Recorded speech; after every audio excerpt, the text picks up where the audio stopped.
péchés, tu m'as sauvé par ton amour. Yesu yolinga kabato atana pasié. Tu m'as tendu la main où les hommes m'avaient délaissé. Amour inconditionnel, ton amour est si réel. Nazobeta, li solo yanga natambe. Yesue, oyebi kosalisa bato e. Papa nangai, oza mutima malamu e. Ya Yesue, oyebi kosalisa bato e. Papa nangai, oza mutima malamu e. Yesue, tu m'as pris du néant, tu m'as donné un sens, positionné par ton amour. Osali ya mingi, olaki bebele, kasi motema nanga, ezolando papa. Tu m'as appris à t'aimer, à te servir, à te suivre, même avec les larmes. Amour inconditionnel, ton amour est si réel. Nazobeta, li solo yanga natambe. Yesue, oyebi kosalisa bato e. Papa nangai, oza mutima malamu e. Ya Yesue, oyebi kosalisa bato e. Papa nangai, oza mutima malamu e. Oza mutima malamu e. Yesue.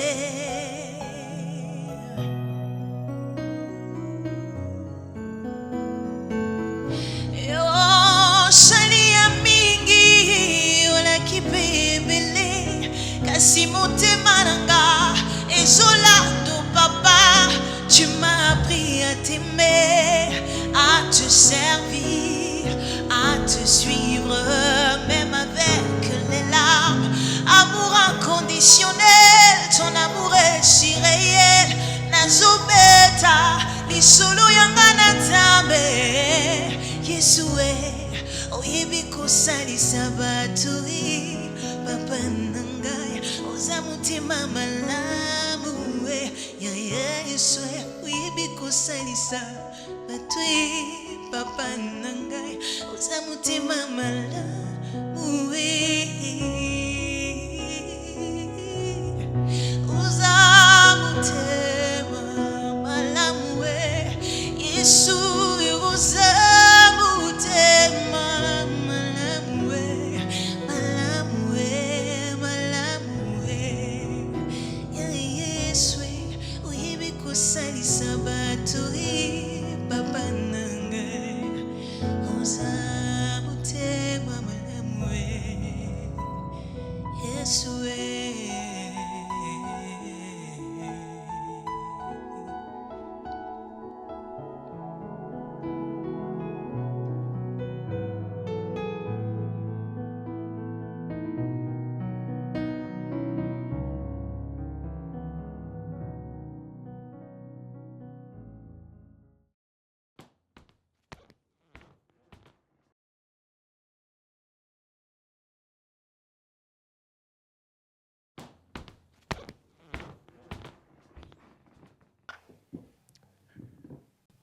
Avez-vous déjà remarqué à quel point le simple fait de porter un vêtement peut changer la manière dont on pense? Prenez un exemple. Disons que vous enfilez un vieux sweatshirt ou un coton ouaté bien épais. Immédiatement, vous vous détendez. Vous vous laissez aller. Vous vous sentez presque invisible. Imaginez maintenant le contraste. Vous prenez part à un rendez-vous important, un entretien, un événement officiel. Et vous décidez donc de porter un costume, un veston bien taillé, accompagné d'une chemise blanche parfaitement repassée. Et là, tout d'un coup, vous sentez vos épaules qui se redressent, votre menton qui se lève. Votre posture commence à changer, votre démarche. Comme on dit, vous cassez la démarche. et même le ton de votre voix semble plus assuré. Le vêtement ne fait pas que vous couvrir, il parle pour vous et il vous transforme même de l'intérieur sans que, parfois, vous vous en rendiez compte. Et dans toutes les sociétés, à chaque époque, le vêtement a toujours eu ce rôle. Ce n'est pas simplement à propos de suivre une tendance, de suivre la mode ou de se protéger des éléments, de se couvrir des éléments de la nature comme le chaud, le froid, la pluie, la neige. Mais le vêtement a toujours servi à montrer quelque chose aux autres et à vous rappeler quelque chose à vous-même. Si vous prenez l'exemple d'un uniforme de médecin ou d'infirmière, cela inspire confiance. La blouse blanche ne dit pas simplement « je suis un professionnel », mais elle communique à celui qui la porte le profond sentiment de responsabilité, la conscience pure de sérieux et d'autorité. Une robe de cérémonie ne se porte pas au hasard, elle marque une transition. Elle dit « aujourd'hui, ma vie prend un tournant. Aujourd'hui, je ne suis plus la même. » Et même lorsque vous prenez un vêtement de deuil, ce n'est pas simplement un morceau de tissu noir pris au hasard. C'est un vêtement qui communique un message de perte, un message de deuil, un message de tristesse. C'est un langage silencieux que tout le monde comprend. Et en psychologie, ce phénomène a un nom. C'est l'unclothed cognition. Littéralement, cela signifie que le vêtement que nous portons influe directement sur notre manière de penser, d'agir et de sentir. Ce n'est pas simplement que nous portons le vêtement, mais le vêtement nous porte également. Mettez-vous en tenue de sport et votre corps se prépare à l'effort. Votre esprit s'active. Votre corps est prêt à bouger. Portez un costume élégant et votre posture change.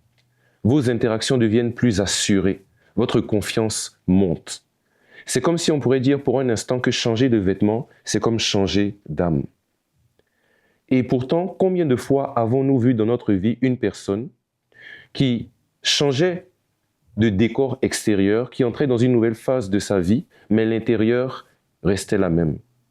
Une personne qui entame une nouvelle phase professionnelle, qui connaît une promotion, qui déménage, qui se marie, qui entame un nouveau projet, mais qui se maintient dans les mêmes peurs, dans les mêmes inquiétudes, dans les mêmes habitudes, dans les mêmes attitudes.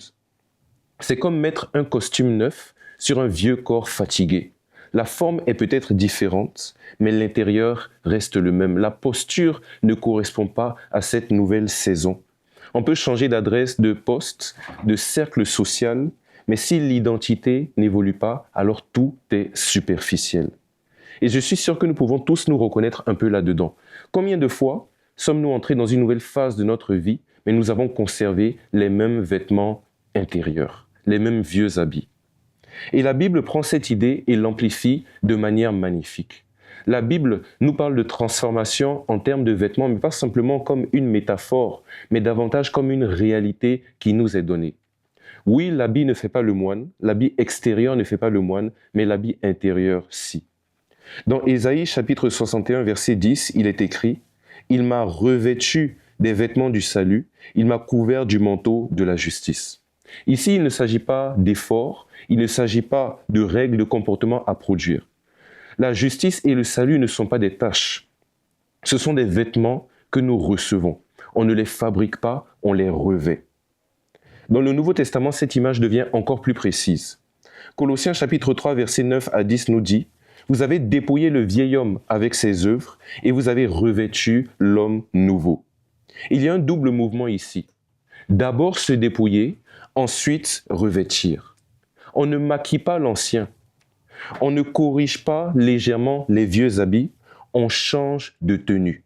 C'est un renouvellement total qui passe par une nouvelle identité. Et on comprend que la foi n'est pas simplement un ajustement, mais c'est un renouvellement complet de notre garde-robe intérieure. Et cette idée est rendue encore plus précise, encore plus vivante avec l'exemple de Josué, dans Zacharie chapitre 3, versets 3 à 4. Dans ce passage, Josué se tient devant un ange couvert de vêtements sales. Et l'ange lui dit, « Ôtez-lui les vêtements sales. » Vois, je t'enlève ton iniquité et je te revais d'habits magnifiques. Dieu ne lave pas le vêtement, il ne le répare pas. Il l'enlève et le remplace. La transformation n'est pas cosmétique, elle est plutôt à un niveau identitaire.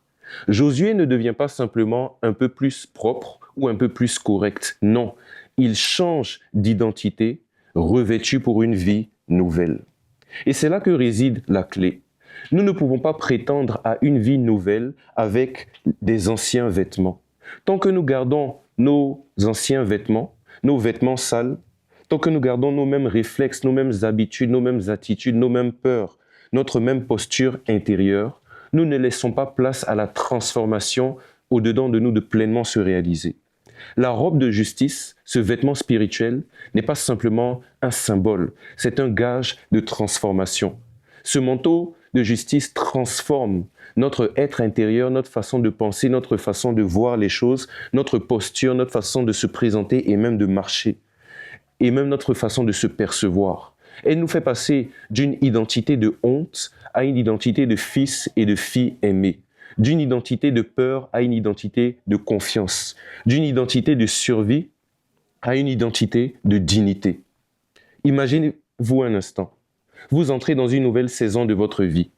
Vous commencez un nouveau poste, vous déménagez, vous allez dans une nouvelle ville, vous entrez dans un appel, vous entamez un projet et vous avez tout pour réussir à l'extérieur, mais à l'intérieur de vous, vous conservez les mêmes vêtements, les mêmes habitudes, les mêmes attitudes, la même posture intérieure. Vous avez le choix soit de rester coincé dans ces anciens vêtements, ou alors de revêtir les magnifiques vêtements que Dieu veut vous donner afin d'entrer dans cette nouvelle vie avec confiance, assurance et liberté. Alors aujourd'hui, si vous vous apprêtez à entrer dans une nouvelle phase de votre vie et que vous sentez que votre saison change, posez-vous les bonnes questions. Quels sont les vêtements avec lesquels j'entre dans cette nouvelle saison? Est-ce que j'entre avec des vêtements anciens, les mêmes habitudes, les mêmes réflexes qui ne correspondent pas avec cette nouvelle saison dans laquelle Dieu veut m'amener? Est-ce que je suis prêt à retirer ces anciens vêtements pour pouvoir me vêtir de ces nouveaux vêtements, de ces magnifiques vêtements que Dieu veut me donner pour entrer dans cette vie nouvelle? Parce qu'au fond, il ne s'agit pas de changer simplement ce qui est à l'extérieur pour que les autres nous voient, mais de plutôt chercher à vivre cette transformation intérieure et tout le reste à l'extérieur suivra naturellement. Alors pour terminer, j'aimerais vous laisser avec cette pratique simple mais puissante. Je vous encourage à baigner dans cette intimité toujours plus profonde avec le Seigneur au travers de sa parole, parce que le faire aiguise le faire. Et c'est au contact de la présence de Dieu que nous sommes transformés intérieurement. Et je vous encourage également à persévérer dans votre vie de prière, à prier pour cette transformation intérieure et à faire ce petit exercice à chaque fois que vous vous levez le matin, simplement déclarer votre transformation intérieure en vous appuyant sur Romains chapitre 12 verset 2 qui nous donne exactement la posture à adopter. Donc, vous devez vous l'approprier en disant « Je ne me conforme pas au présent, mais je me laisse transformer par le renouvellement de mon intelligence, afin que je puisse discerner quelle est la volonté de Dieu, ce qui est bon, agréable et parfait. » Alors on se dit à la prochaine inspiration, c'est là.